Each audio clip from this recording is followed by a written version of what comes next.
Long before stumps are finally drawn, weeks before the season of cucumber sandwiches comes to an end, the FA Cup draws lines the length and breadth of the country. Wembley, where the last two will converge, is still almost 9 months away. 541 clubs, great and small, were accepted. We've been following two, one in the northeast at Alnwick, almost in sight of the Scottish border, the other at Falmouth in the extreme southwest. Clubs who knew they wouldn't arrive, but nonetheless travelled hopefully. The north wasn't noticeably shaken by the advent of this season's competition. It's a part of the country that has known more stirring events in the past. Today, well, Peterlee is just one of the other clans who are going to visit us for a little bit of a confrontation on the sports field this time. Whereas in the history, we used to borrow people's cattle and wives, etc., in the community, which was led to a lot of aggravation. Not this time, though. The young, who found the confrontation resistible, were not bad judges. It ended 1-1. Alnwick had to go to Peterlee for the replay. There, the odd goal in 3 took them through to the first qualifying round.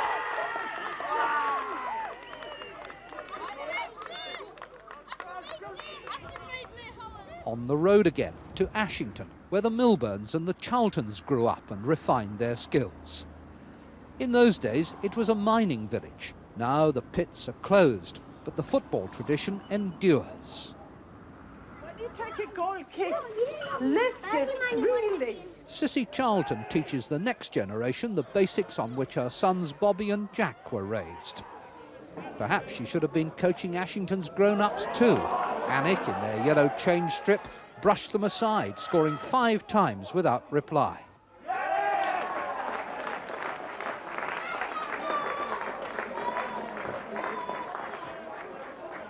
The draw made the next round more difficult, away to Barrow, 20 years ago a Football League club. The local industry used to be shipbuilding. Now it's nuclear submarines, and the town is doing nicely. It supports a team that has come to terms with non-league status, and in fulfilling its Cup and Vauxhall Conference commitments has revised a few coaching theories. I've been here now 3 seasons, and for the last 2 seasons and this one now, we have never had a training session together, never one. In that, we went to the semi-final of the trophy, went to the first round of the FA Cup. We won the league, and we're in the Conference League, and we have never trained together for 2 seasons. Whatever the secret, it worked again. Leading scorer Colin Cowperthwaite, with more than 250 goals, was on target again as Barrow took Alnwick's place on the road to Wembley. And after a 2-2 draw with Whitley Bay, that meant a coast-to-coast trip for the replay. On a wet October night, this was far from an outing to the seaside, and waiting for them in the Whitley Bay team was a man who knew about cups and medals, Kevin Todd, trophy maker and collector. He was the winner of an FA Cup medal in Finland, good enough to have played with the best here. Egan. This is Todd.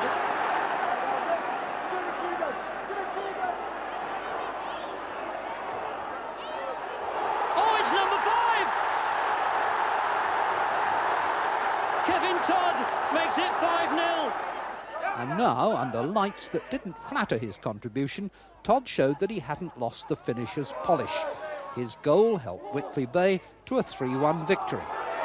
Barrow's consolation would come on an alternative road to Wembley, a place in this season's FA Trophy final. Meanwhile, the FA Cup trail went west again, to Southport, who dropped out of the Football League as recently as 1978. This was an occasion for the romantically inclined. If Whitley Bay could win this one, they would reach the first round proper for the first time ever. They did it with something to spare.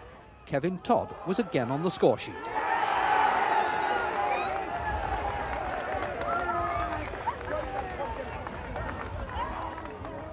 Are you equipped to be giant killers? First round proper now, can you really go a couple of rounds?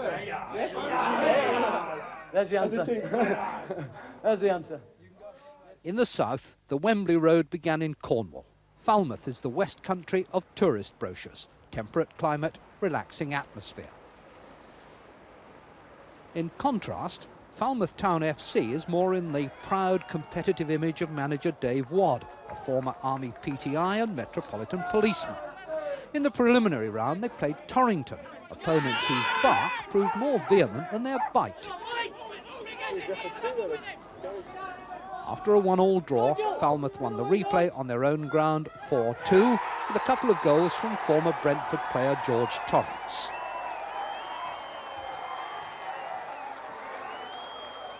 The reward was a local derby with St Blaise in the first qualifying round. This too needed a replay. It was at St Blaise where the home side's goalkeeper failed a fitness test.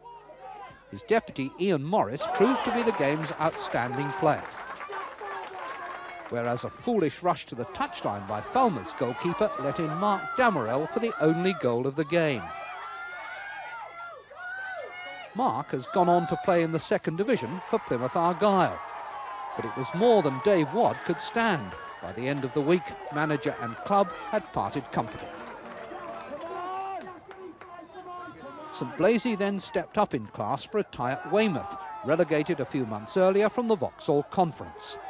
In a bad-tempered encounter, St Blaise lost a central defender sent off and the game 2-0, the second goal coming from Kevin Smith with virtually the last kick. One step nearer Wembley for Weymouth manager Jerry Gow, who'd been there as a player in Manchester City's final against Tottenham Hotspur. His next challenge were Exmouth, facing their fourth game in 8 days. But their squad was interesting. It included a physical training instructor at the nearby school for Royal Marine Commandos,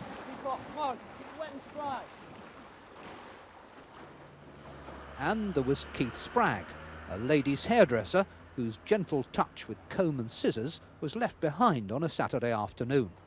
And is it right that you tend to fall foul of referees a bit more often than some?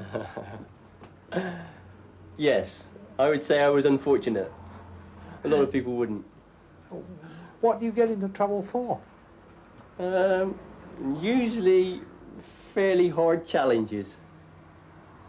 So you're not quite as gentle a guy on No, the field as you no. are around the I think salon, it's a Jekyll and Hyde character within me. Exmouth took a first-half lead through Robbie Hook, and even though there were some desperately weary legs, scored a second goal to win most worthily.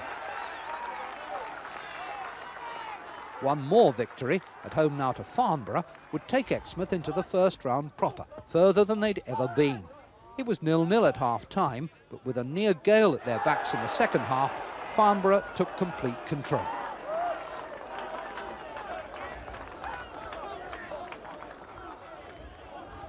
So the tide finally went out for the series of clubs who'd represented the southwest coast. On our twin trails to Wembley, it was Whitley Bay from Tyne and Wear and Farnborough Town from Hampshire who carried us into round one. Farnborough could go no further. They lost at home to Hereford United. Darren Peacock scored the only goal for the 4th Division side. But Whitley Bay thundered on. At Scarborough, Chris Scott's header decided the tie and deserved to.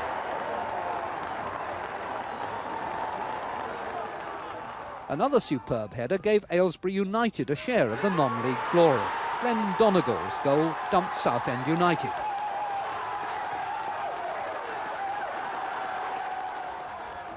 Welling United's victory over their 4th Division neighbours Gillingham, thanks to Mark Hone's goal, was their first against a Football League team. Not many non-league clubs get as close to the FA Cup as Marine did. It was on view in the Anfield Trophy Room when their tie with Rochdale was switched to Liverpool's ground. 3,500 spectators looked somewhat lost, and by the end, so too did Marine. Now Ward steps over a tackle. Still Ward. Oh, he's going to play her on the right. This is Rochdale's best moment, there's no doubt. There it is.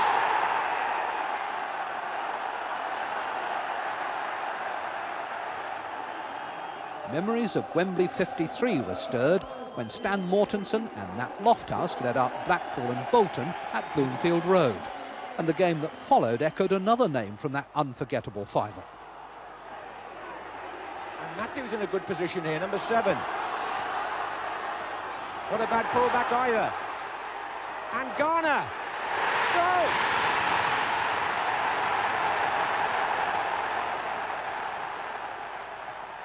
Round 2, Whitley Bay versus Preston North End, brought a 1954 finalist back to the cameras, Tom Finney, now the 3rd Division club's president. Whitley Bay weren't overawed by Preston past or Preston present. Robinson and Pearson hit the heels. Robinson, goal! Whitley Bay have scored. It's Tony Dawson. Todd's made a very good run coming in from the far side if he can be found. Oh, and Pearson's there, and this is Todd. It's 2. It's 2-0 to Whitley Bay. Cattle country means Hereford, and that means Ronnie Radford and a goal against Newcastle that, of its kind, will never be surpassed. Radford again. Oh, what a goal! What a goal! That was 18 years ago. Now, against Merthyr Tydfil, Paul Tester set off on a run that culminated in a goal of a different kind that will also stand the test of time. And so, as the superstars prepared to join in, the roads that started at Falmouth and Alnwick had reached Hereford and Whitley Bay.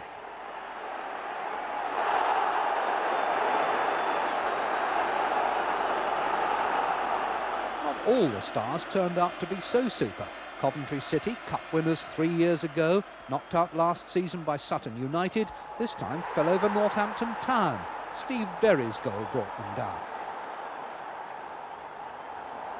Port Vale's John Rudge knows how to grease the slippery pole too. He did it in '88 against Tottenham.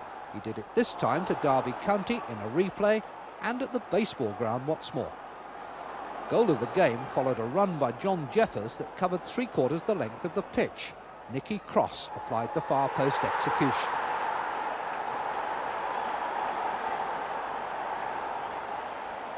Wimbledon, the cup winners of '88, went out to West Bromwich Albion. Strength, determination and an overdrive gear took Tony Ford into the penalty area. His cross invited the sliding interception. Gary Robson accepted. His big brother couldn't have timed it better. Luton have acquired the Wembley habit in the Littlewoods Cup, but Brighton made sure there was no encore in the FA Cup. Gary Nelson's goal was one of 4. It wasn't Tottenham's year either. Matthew Le Tissier set Southampton on the way to victory at White Hart Lane.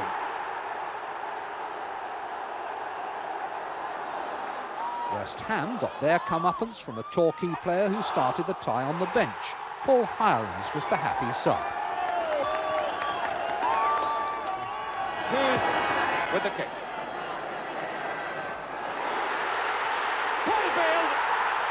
17 years after the goal that won the cup for Sunderland, the wheel of fortune spun again for Ian Porterfield, now manager of Reading. His 3rd Division team knocked out Sunderland with a couple of goals from right-back Lyndon Jones. He hadn't scored at all in his previous 41 appearances. Liverpool began their defence of the trophy with a goalless draw at Swansea, but it all came right on the Tuesday night. Steve Nicholls' goal made it 8-0.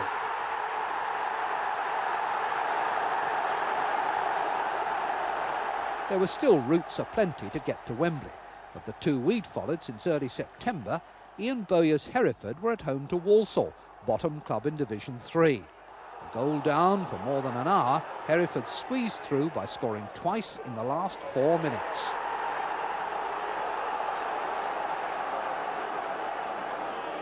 Rochdale became Disneyland for the visit of Whitley Bay. Stung by suggestions that this was a Mickey Mouse draw, the 4th Division club laughed first and last. Early in the second half, Steve Johnson broke through the middle. And afterwards seemed to feel that he'd proved a point. There were also victories that weekend for 2 clubs who languished all season in the unhealthy half of the 1st Division. Crystal Palace's skipper Jeff Thomas had been on the bench for half a dozen games, but in the second half against Portsmouth, he steered his team into the 4th round. Rumour whispered that Alex Ferguson wouldn't survive if Manchester United, with only 4 points from their last 8 games, were knocked out at Nottingham Forest, but rumour was never put to the test. Kept in by Martin. Hughes, he's got a lot of room. And here's Robbins. The saviour was Mark Robbins, a 20-year-old whose scoring record in the reserves had earned him the chance to try where others had failed.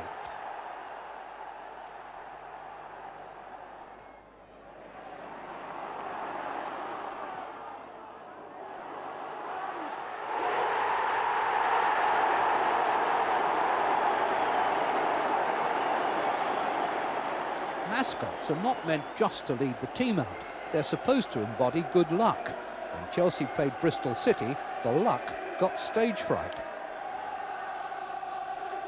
Joe Jordan's team were high on the confidence that had taken them to the top of the third division. Smith, Johnson, there might be something on here for City. Taylor, Shelton, oh, they're queuing up. Turner, is it number 2? Yes, the referee looks at the linesman. Chelsea look at everybody.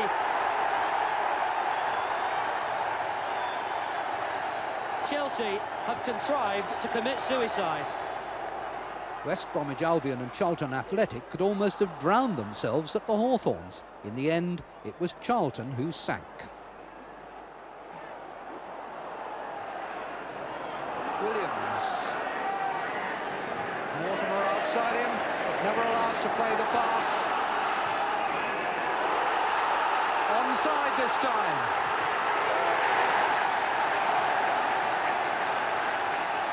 And the congratulations for Tony Ford, well deserved. When Millwall went to Cambridge, 10 agonising seconds summed up Millwall's season.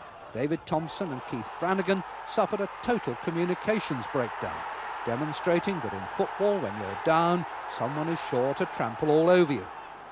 Another of the game's truisms was re-emphasised when Queen's Park Rangers replayed with Arsenal. Kenny Sansom hadn't scored for Rangers since he left Highbury. Oh, that's an absolute beauty. And I suspect that in the middle of all that, maybe Kenny Sansom.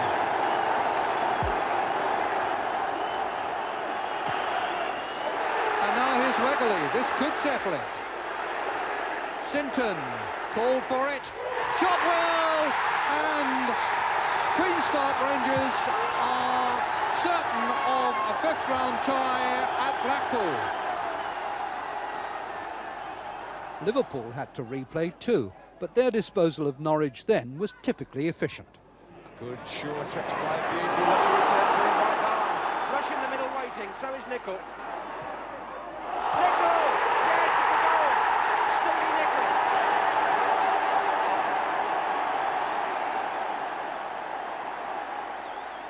Sooner or later, we felt sure our tour of Britain would catch up with the winter.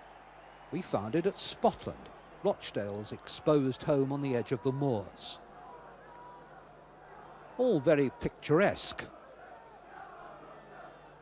But 3 days later, the disappearance of the snow was as surprising as the gap that was left in Northampton's wall. Steve O'Shaughnessy didn't need to adjust his sights. Meanwhile, at Edgar Street, Hereford United put the beef on show. The question was, would Manchester United prove to be the beef eater? Hughes. Again, a lovely turn by the Welsh international. Oh, it's Duxbury, the captain. Is he going to do the captain's job? He is. Clayton Blackmore. And in the end, it looked easy. But what an important contribution by Mike Duxbury. Like Manchester United, Crystal Palace had lost both the league games they played since the third round. The home tie against Huddersfield Town was a 4-goal tonic. Mark Bright finished the best constructed move of the tie.